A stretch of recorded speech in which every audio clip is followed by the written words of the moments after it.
Would you begin to defend Kevin Durant? Wow. He is unguardable, especially in this system. You have to just make him shoot over a hand in his face and hope he misses, because the luxury that he has playing here, and I said this about Kobe Bryant at one time, I said this about a couple other players, but particularly Kobe and him. They're the greatest one-on-one players in the world, but they get to play one-on-one because you couldn't double off of Shaq, and you can't double off of Clay or Steph. So he gets to play one-on-one. In the history of basketball, Michael Jordan and all the other greats, Charles Barkley, and even Shaq, they never got to play one-on-one. No one would ever play them one-on-one. LeBron, no one, well, Toronto did a lot, but most people won't play him one-on-one. So when you're the greatest basketball player in the world, and you get to play one-on-one, and you're the greatest one-on-one player, how easy is life then? That's the most easiest thing to happen in the history of basketball. And you know, it also makes that's why it wasn't fair for him going there. That's why everyone was upset. And that's why I was upset. I was like, man, this guy's got to not be challenged anymore, and I'm not going to see him reach another plateau as a fan. And that was mad. What also makes it easy, for example, when I was coming up, 6'9" guard was unheard of. Then Magic Johnson comes out to be guard. This dude is 6'11", 6'11" guard. So, you know, most of the guys that are defending him are 6'7", maybe 6'8". And, you know, Charles always says it's like shooting over a chair. The other thing that also makes it easy, a lot of time he's resting on defense. So somebody at Houston is going to have to go at him. You know, he needs to play both sides of the floor. He just can't be roaming around on defense, blocking shots, pretending to play defense, and then, you know, playing all offense. You know, somebody going to have to make him work on both ends of the floor. I 100% agree with you. Your question was, how would you guard him? Number one, he's unguardable. Kenny's right. But Shaq's point, I got to make him work on both ends of the floor. I got to try to beat him up physically. You run a lot of picks at him, a lot of ball movement, body movement, which is something the Rockets don't do. I mean, it's going to be interesting how they match up, because he gets to think about this, Ernie.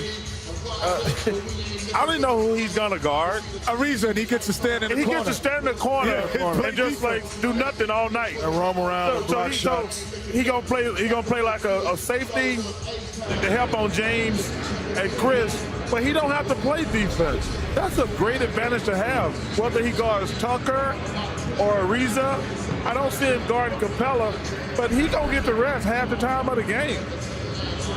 To the point you made, then most of his concerns, 90% of his concerns, are offensive and not having to work on the defensive end, Shaq. 7-foot guard, again, unheard of. Great shooter, great player. I agree with both these guys. Definitely unguardable. You know, you got to make him work on the other end. And, you know, it is unfair. He's on a super team. You know, when you're playing, you know, you can't leave Steph. You can't leave Clay.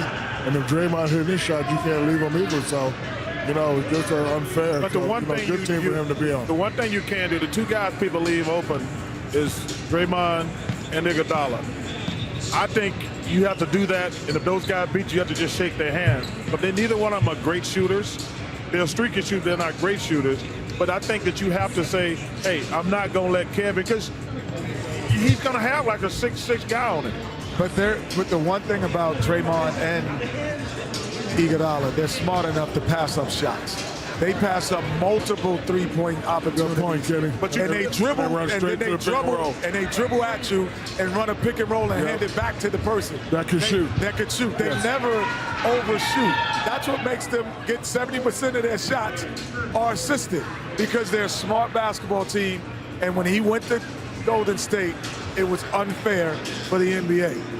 We're getting ready to watch the Houston Rockets take the floor here for Game 1. Shaq, take me between the ears of these guys now. You work for an organization here in which the general manager Daryl Morey has said all their focus was, how do we beat Golden State? They were obsessed with how to beat Golden State. And now here you are, Game 1, moments away, and this is what your franchise has been building toward.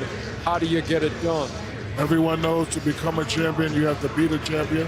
This is what they wanted. This is what everybody wanted. Hopefully the leaders on the team, James Harden, Chris Paul, say, hey, We know what we got to do. Let's just go out, outplay them. Let's definitely win these 2 games. Let's not take this home court advantage thing for granted. Let's just come out and get these 2 games. We know we can play these guys 2 out of 3 times during the regular season. We beat them. I know it's different, but, we just have to come out, enjoy the crowd, enjoy this moment, and let's beat that ass. Mike D'Antoni says, look, Golden State has shown that on a big stage, they can perform at a very, very, very high level. We haven't shown that yet. But here's the opportunity, Chip. Well, Ernie, I think a lot of times when you're in this situation, you just try to do too much. Listen, they got the best record in the NBA. They got a terrific team. There's no secrets at this stage of the year. Everybody's watched a lot of tape. They played these guys 3 times.